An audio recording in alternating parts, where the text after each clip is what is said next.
कि silver zone foundation द्वारा conduct करवाया जाता है, उसके PYQ सोल्व करने जा रहे हैं। आइए शुरू करते हैं।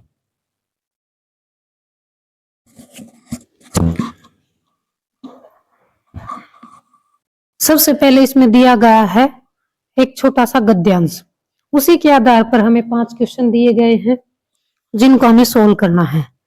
शिमला और नई दिल्ली में बड़े हुए बच्चों के बैंगर्स और डेविको रेस्ट्रा की चॉकलेट और पेस्ट्री मजा देने वाली होती है। हम भाई बहनों की ड्यूटी लगती शिमला मॉल से ब्राउन ब्रेड लाने की। हमारा घर मॉल से ज्यादा दूर नहीं था। एक छोटी सी चढ़ाई और गिरजा मैदान पहुंच जाते। वहां से एक उतरते और मॉल पर कन्फेक्शनरी काउंटर पर तरह तरह की पेस्ट्री और चॉकलेट की खुशबू मन भावनी। तो इसी गद्यांश के आधार पर हम नीचे जो प्रश्न दिए गए हैं उनको सोल्व करेंगे। किस रेस्टोरेंट की चॉकलेट और पेस्ट्री अच्छी मानी जाती थी? तो हमने इस गद्यांश में देखा है कि बेंगर्स डेविको रेस्ट्रा की चॉकलेट और पेस्ट्री मजा देने वाली होती, तो इसका आंसर है सैपार्ट, बेंगर्स और डेविको दोनों की। शिमला मॉल से भाई बहन क्या लाते थे? जैसा कि इस गद्यांश में आया, शिमला मॉल से भाई बहन ब्राउन ब्रेड लाने को जाते थे, तो इसका आंसर है ए, ब्राउन ब्रेड। मॉल कहाँ था? मॉल कहाँ था? चढ़ाई पर, उतराई पर, बीच में, गिरजा मैदान में। तो इस गद्यांश के अंदर जैसा कि हमने देखा कि मॉल में जाने के लिए छोटी सी चढ़ाई, गिरजा मैदान पहुंच जाते, वहां से एक उतराई उतरते और मॉल पर। तो इसका आंसर है उतराई पर। मॉल कहां पर था? उतराई पर। कन्फेशनर क्या बेचता है? कन्फेशनर जैसे इसमें ऑप्शन दिए हैं मिठाइयां, किताबें, फल, सब्जियां, दूध। लेकिन कन्फेक्शनरी के अंदर हमें पता है कि वहां पर केक, पेस्ट्री, मिठाई वगैरह मिलती हैं। किताबें हमें बुक शॉप पर मिलती हैं और फल और सब्जियां हमें मंडी से मिलती हैं। अगला क्वेश्चन है चढ़ाई व्याकरण में क्या है? चढ़ाई चढ़ना से बना है, तो चढ़ाई क्या है? एक क्रिया है। चढ़ना एक क्रिया है और उसी से बना है चढ़ाई, जो एक भाववाचक संज्ञा है। अगला क्वेश्चन है प्रश्न संख्या 6 से 16 तक सही विकल्प का चयन कीजिए। लिपि शब्द का अर्थ बताइए। लिपि का अर्थ होता है बोलना, पढ़ना, लिखना, देखना। तो लिपि का अर्थ होता है जब हम लिखते हैं तो उसे हम बोलते हैं लिपि। अगला क्वेश्चन है निम्न में भाषा का मौखिक रूप है। इसमें हमें ऑप्शन दिए गए, इनमें से हमें बताना है कि इसमें भाषा का मौखिक रूप कौन सा है? टेलीफोन पर वार्ता, प्रार्थना पत्र, निबंध लेखन, कहानी लेखन। तो भाषा के मुख्यतः 2 रूप होते हैं, लिखित और मौखिक। मौखिक होता है जो हम बोलकर बातचीत के द्वारा एक दूसरे के सामने अपने विचारों को प्रकट करते हैं, वो मौखिक रूप होता है। और लिखित जब हम अपने मन के भाव को, अपने मन के विचारों को लिखित रूप में लिख कर किसी के सामने प्रस्तुत करते हैं, तो वो भाषा का लिखित रूप होता है। तो मौखिक रूप टेलीफोन पर वार्ता करना या बातचीत करना, क्योंकि हम इसमें बोल रहे हैं, तो ये बोलना या बातचीत मौखिक रूप में आता है। और पत्र लिखना, निबंध लिखना, कहानी लिखना, ये सभी हम भाषा का लिखित रूप है। वर्णों के व्यवस्थित समूह को क्या कहते हैं? वर्णों के व्यवस्थित समूह को शब्द, वर्ण, व्यंजन, वर्णमाला। वर्णों के व्यवस्थित समूह को वर्णमाला कहते हैं। सौभाग्य का विलोमार्थी शब्द क्या है? विलोमार्थी मीन्स उल्टा, इसका विपरीत शब्द क्या है? तो सौभाग्य का अर्थ होता है अच्छा भाग्य और इसका विपरीत होगा बुरा भाग्य। तो इसमें दे रखे अभाग्य, दुर्भाग्य, भाग्यवान, भाग वाला। तो इसका आंसर आएगा दुर्भाग्य। झांसी कौन सी संज्ञा है? झांसी एक पार्टिकुलर शहर का नाम है, तो इसीलिए इसको हम व्यक्तिवाचक संज्ञा के अंतर्गत रखेंगे। जातिवाचक संज्ञा में पूरी जाति का बोध कराया जाता है। भाववाचक संज्ञा के अंतर्गत व्यक्ति के मन के भाव को दिखाया जाता है और समूहवाचक में किसी ग्रुप को दिखाया जाता है, समूह को दिखाया जाता है। तो इसका आंसर होगा झांसी व्यक्तिवाचक संज्ञा है। सुंदर रंग में सुंदर क्या है?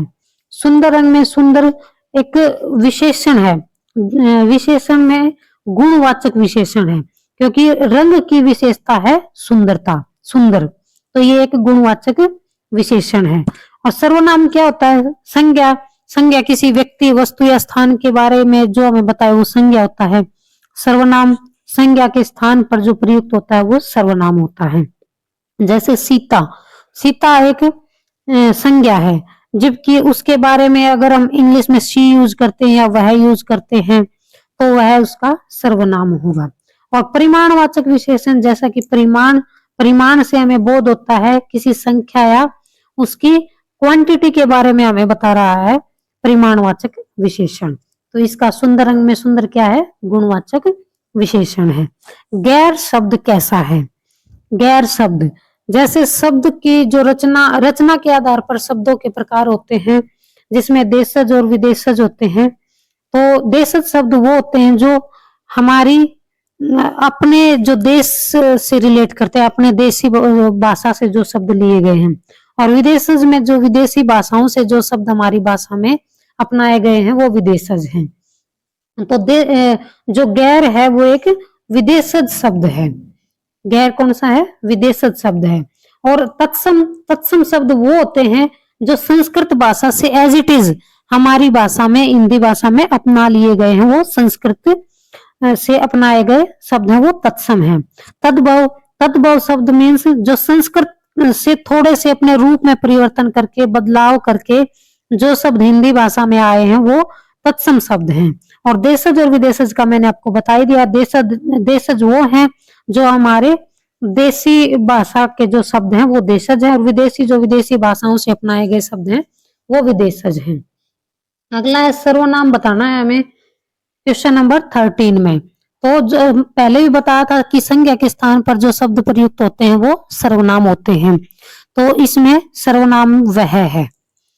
अगला है अमन। अमन क्या है? क्वेश्चन नंबर 14 में अमन एक संज्ञा शब्द है, किसी का नाम है तो ये व्यक्तिवाचक संज्ञा है। सोहन है, ये भी संज्ञा है, ये भी किसी व्यक्ति का नाम है। नदी, नदी भी संज्ञा है। धीरे, धीरे ये एक विशेषण है, जैसे कोई भी कोई कार्य कराओ धीरे धीरे कर रहा है तो वो उसकी विशेषता है। विशेष्य की विशेषता बताने वाले शब्दों को विशेषण कहते हैं। लेकिन इसमें अपना, अपना शब्द है वो क्या है? वो एक सर्वनाम है, ये निजवाचक सर्वनाम है। अपना क्या है? निजवाचक सर्वनाम है। दिए हुए शब्दों का पर्याय, दिए हुए शब्दों के पर्याय का सही विकल्प दीजिए। तो यहाँ पर हमें पर्यायवाची शब्द बताने हैं। यहाँ पर हमें क्या बताना है? पर्यायवाची शब्द बताने हैं। क्वेश्चन नंबर 15 का है जीवन। जीवन का पर्यायवाची क्या होगा? जीवन का पर्यायवाची होगा जिंदगी। जीवन का पर्यायवाची जिंदगी। इसी तरह जैसे मेघ, मेघ का पर्यायवाची बादल, घटा, पयोधर, अंबुज। और आयु, आयु मीन्स उम्र। अस्तित्व, अस्तित्व होता है किसी चीज वो मतलब वो अस्तित्व में है या नहीं है। अस्तित्व मीन्स एग्जिस्टेंस, वो वस्तु अस्तित्व में है या नहीं है। अगला है नाग। नाग मीन्स सर्प। नाग का पर्यायवाची शब्द क्या होगा? सर्प। प्रश्न संख्या 27। नीचे वाक्य अ, ब, स और द दिए गए हैं, जिनसे हमें एक सार्थक वाक्य का वाक्य बनाना है, उसको सही क्रम से लिखिए। जैसे ये एक सेंटेंस है, इसके सेंटेंस के जो पार्ट है उनको आगे पीछे करके लिख दिया गया है, जिनको हमें एक सही क्रम में लगाकर, सही क्रम में लगाकर उनसे सार्थक वाक्य का निर्माण करना है। जिस क्वेश्चन नंबर 17 ए पार्ट है जाने में, स्कूल जाकर पढ़ने में और लड़कों के सामने शर्म आने लगी। तो नीचे इसके ऑप्शन दिए गए हैं जो हमें क्रमबद्ध करने हैं। तो इसका सबसे पहले ऑप्शन आएगा स्कूल जाकर पढ़ने में, स्कूल जाकर पढ़ने में और लड़कों के सामने जाने में शर्म आने लगी। तो इस प्रकार हम इसका वाक्य का निर्माण कर सकते हैं। तो इसका आंसर होगा ब। अगला है आंसू भरकर देखा कि उसकी झांसी बर्बाद हो रही है रानी लक्ष्मीबाई ने आंखों से। तो इसको जब हम सही तरीके से अरेंज करेंगे, सही क्रम में लगाएंगे, तो सबसे पहले इसमें आएगा रानी लक्ष्मीबाई ने आंखों में आंसू भरकर देखा कि उसकी झांसी बर्बाद हो रही है। तो इसमें सबसे पहले स पार्ट आएगा रानी लक्ष्मीबाई ने, फिर द पार्ट आएगा आंखों में, और फिर अ पार्ट आएगा आंसू भरकर देखा, और फिर ब पार्ट आएगा लास्ट में कि उसकी झांसी बर्बाद हो रही है। तो इसका आंसर आएगा, सबसे पहले है स, तो इसका आंसर है ए। अगला क्वेश्चन है शुद्ध वर्तनी वाले शब्द चुनो। हमें हमेशा डैश रहना चाहिए, तो हमें इसमें से जिसकी वर्तनी शुद्ध है वो चुनना है। तो इसका आंसर आएगा प्रसन्न। लहरों ने मानो नीले डैश पहने हो, लहरों ने मानो नीले वस्त्र पहने हो, तो इसका आंसर आएगा वस्त्र। मैंने इसे सभी सत्य बता, ऑप्शन दिए गए हैं दिए, दियो, दे, दिए, तो इसका आंसर आएगा दिए। मैंने इसे सभी सत्य बता दिए। डैश सदा मनुष्य के परिश्रम के आगे हारती है, तो यहाँ पर ऑप्शन दिए गए हैं प्रकृति के ही अलग अलग शब्द दिए गए हैं, लेकिन सभी ठीक नहीं है। उनमें से एक ठीक है, जो ब पार्ट है वो प्रकृति की शुद्ध वर्तनी है। अगला क्वेश्चन है नीचे कुछ मुहावरे दिए गए हैं, सही विकल्प का चयन कीजिए। अनादर करना, इसके विकल्प दिए गए हैं पगड़ी उछालना, बदनामी करना, छवि धूमिल करना, बात बिगाड़ना या सभी। तो इसका अनादर करना मीन्स इसके सभी आंसर, इसका है पगड़ी उछालना, इसका आंसर आएगा पगड़ी उछालना। इशारा करना, इशारा करना, इशारेबाजी करना, आंखों में ही बातें करना, चुपचाप काम करना या संकेत करना, तो इसका आंसर आएगा आंखों में ही बातें करना।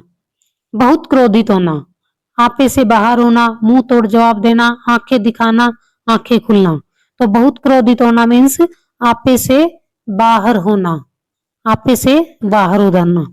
बिल्कुल बदल जाना, आंखें झपकना, अंगूठा दिखाना, अकल का दुश्मन, काया पलट होना, इसका सही आंसर है काया पलट होना। प्रश्न संख्या 27 से 30 तक शब्दों के विलोम शब्द हमें बताने हैं। तो प्रसन्न, प्रसन्न प्रसन्न मीन्स होता है खुश, और इसका विलोम होगा दुखी। अगला क्वेश्चन है कीमती, कीमती का विलोम, कीमती के विलोम में ऑप्शन दिए गए हैं सस्ती, महंगी, अधिक, बेकार, तो इसका विलोम होगा सस्ती। आदान, आदान का विलोम शब्द होगा प्रदान। आयात होता है कोई भी चीज जब हम बाहर से खरीदते हैं तो उसको आयात बोलते हैं। अग्रज होता है बड़ा भाई, आगामी होता है आगे चलने वाला, और इसका आंसर है आदान का विपरार्थक होता है प्रदान। बुराई, बुराई का जो विलोम है वो है भलाई, और इसके जो दूसरे ऑप्शन है उसमें अभाव, अभाव मतलब किसी चीज का न होना। अजर, अजर मीन्स जो कभी न मरे, जो कभी बूढ़ा न हो, और अमर होता है जो कभी न मरे। लिंग परिवर्तन के लिए सही विकल्प चुनिए। यहाँ पर हमें लिंग परिवर्तन करना है। भाग्यवान, भाग्यवान का लिंग परिवर्तन करके हम लिखेंगे भाग्यवती। देवर, देवरानी। लेखक, लेखिका। युवक, युवती। अगला क्वेश्चन है रिक्त स्थानों में सही कारकीय रूप के विकल्प बताइए। यहाँ पर हमें कारक चिन्ह के बारे में बताना है। मैंने डैश देखा, तो यहाँ हमें कारक बताना है उसको, उसे, उसके लिए, उस पर। तो इसमें मैंने उसे देखा, वह डैश खड़ा है, दुकान में, दुकान पर, दुकान को, दुकान के लिए, तो वह दुकान पर खड़ा है। तो यहाँ पर जो पर कारक है उसका प्रयोग किया गया, वह दुकान पर खड़ा है। डैश ठीक निर्णय लिया, तो यहाँ पर तुम्हें, तुमको, तुमने, तुम्हारे को, सभी। तो यहाँ पर जो कारक चिन्ह आएगा वो आएगा तुमने ठीक निर्णय लिया है। कारक चिन्ह, यहाँ पर कारक चिन्ह बढ़ते टाइम हम जो सेंटेंस है, वाक्य है, उसकी सेंस को देख के भी इसको ठीक आंसर टिक कर सकते हैं। अगला है संधि विच्छेद का चयन करो। भावार्थ, भाव प्लस में अर्थ, भाव प्लस में अर्थ, इसका आंसर द है। प्रत्येक, प्रत्येक का होगा प्रतिजमा में एक, प्रतिजमा में एक, इसका आंसर आएगा अ। दुष्कर, दू जमा में कर, इसके अंदर विसर्ग संधि का प्रयोग किया गया है, दू जमा में कर, तो इसका आंसर आएगा सैपार्ट। तो इस प्रकार हमने ये 40 क्वेश्चन किए हैं हिंदी ओलंपियाड कक्षा 4 के। कल हम इससे अगले क्वेश्चन कंटिन्यू करेंगे। धन्यवाद।